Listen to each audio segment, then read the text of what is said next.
Welcome back to AP Precalculus in under 3 minutes. No time for intros, let's get into it. Topic 1.9 is about how to find vertical asymptotes in rational functions, and this is actually really simple. To find vertical asymptotes on a rational function, set both the numerator and denominator equal to 0. After you've solved, cross out any zeros that match between the numerator and the denominator, as those are wholes. Then any zeros remaining left over are your vertical asymptotes.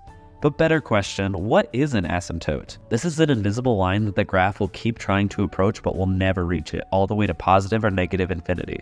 You'll be able to tell where the vertical asymptotes are because of what the lines on the graph seem to approach but will never reach. And since nothing on the graph can be placed within the range of the vertical asymptote, the limit notation approaching the vertical asymptotes from the left or right in the parent rational function would be positive infinity and negative infinity.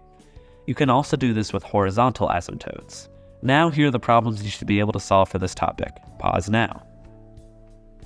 Work and answers will be posted now. See you in the next one.